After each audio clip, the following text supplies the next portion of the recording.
কিন্তু মসজিদের সামনে এসে ওরা সিগারেট টানে আর উপর বিদে ধুমা ছাড়ে। এর মতো বেহায়া, এর মতো নির্লজ্জ, এর মতো বেহায়া আর পৃথিবীতে থাকে না। ভাইরা আমার, যারা মসজিদকে তারা সামনে রেখে এরকম সিগারেট কাটে, আরে অন্য যারা অমুসলিম যারা মসজিদ দেখেও তারা মাথাটা নিচু করে যায়।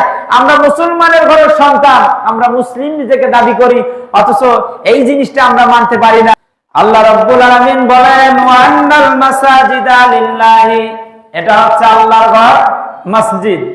আল্লাহ বলেন এটা আমার ঘর মসজিদ। ফালা তাদউ মা'আল্লাহি আহাদা, এই ঘরে একমাত্র আল্লাহ সুবহানাহু তাআলা ইবাদত ছাড়া অন্য কারো ইবাদত চলে না, ঠিক কি না?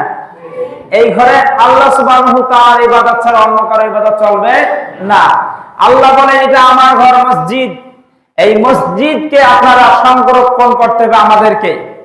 আল্লাহ সুবহানাহু তাআলা আমাদেরকে এই মসজিদ বলছেন, এটা অন্য কারো নাই, আল্লাহ নিজেই স্বয়ং বলছেন এটা আমার ঘর। এটা কার ঘর? আমার ঘর। আল্লাহ বলছেন এটা আমার ঘর। ওয়ান্নাল মাসাজিদা লিল্লাহ, এটা হচ্ছে আল্লাহর ঘর মসজিদ।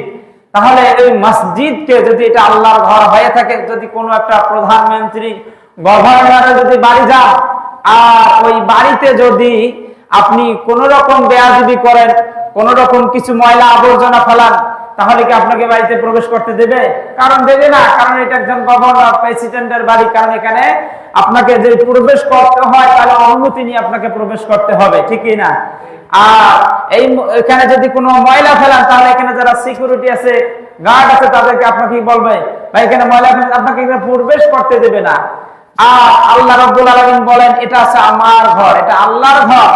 তাহলে এই মসজিদে ঢুকতে গেলে, এই মসজিদে আসতে গেলে, এই মসজিদের ভিতরে প্রবেশ করতে গেলে কিছু নিয়ম কারণ আছে।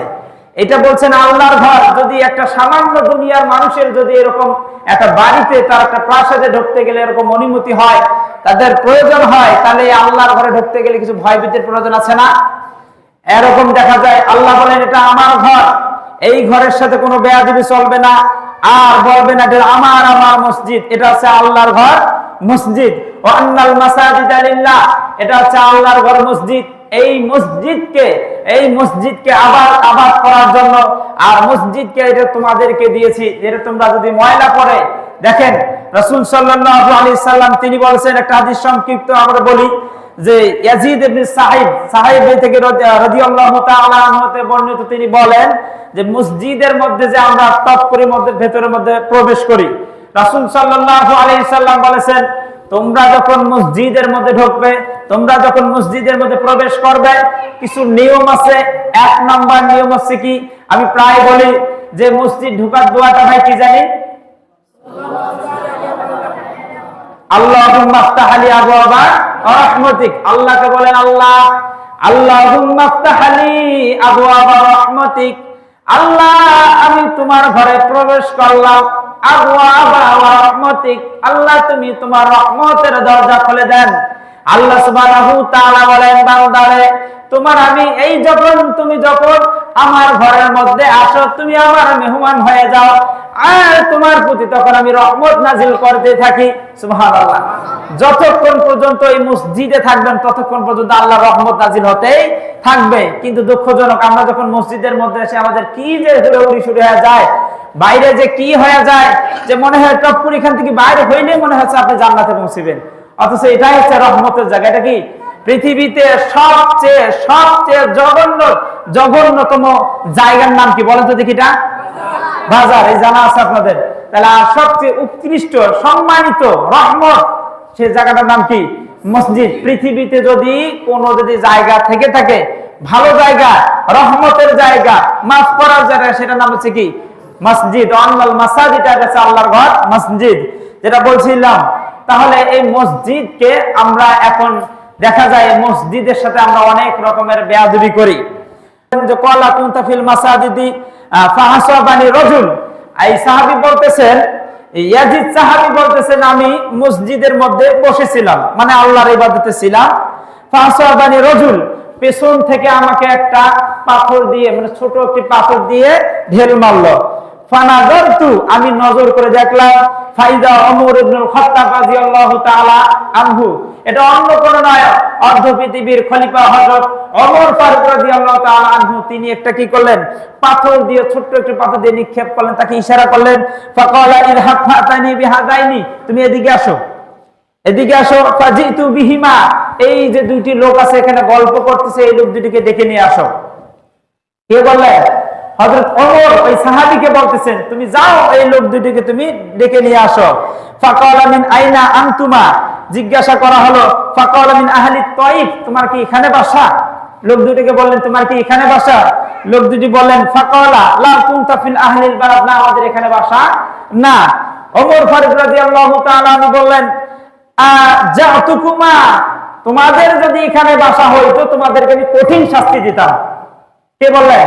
হযরত ওমর ফারুক রাদিয়াল্লাহু তাআলা বললেন, যদি তোমাদের এই জায়গায় বাসা হতো তোমাদেরকে আমি কি দিতাম? কঠিন শাস্তি দিতাম। কারণ কি? তার ফাআনি আসওয়াতুকুমা ফি মাসাজিদি রাসূলুল্লাহ সাল্লাল্লাহু আলাইহি ওয়াসাল্লাম, তোমাদের অপরাধ হচ্ছে যে এটা তোমরা আল্লাহর ঘরে এসে, রাসূলের ঘরে এসে তোমরা গল্প করতেছো, দুনিয়াবি গল্প করতেছো, এই জন্য তোমাদেরকে আমি কঠিন শাস্তি দিতাম।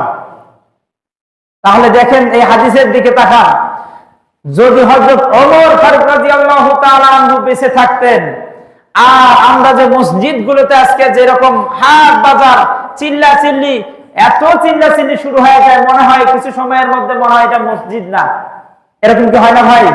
এটা প্রায় মসজিদে এটা শুরু হয়েছে, যে মসজিদগুলোতে যারা কথা বলবে, কথা হবে নম্র ভদ্র, কথা যেটা বলবেন সেটা যেন ইসলামিক কথা হয়, কিন্তু আমরা দুনিয়াবি কথা আমরা এটার মধ্যে শুরু করে দেই।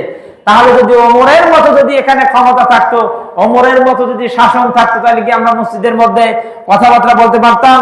শুধু তাই না, অনেক লোক আছে, এই মসজিদ, আল্লাহ বলেন এই মসজিদকে তোমরা ভয় করো, আর মসজিদকে তোমরা যখন ভয় করবে তখন আল্লাহকে ভয় করবে, কারণ এটা আমার ঘর।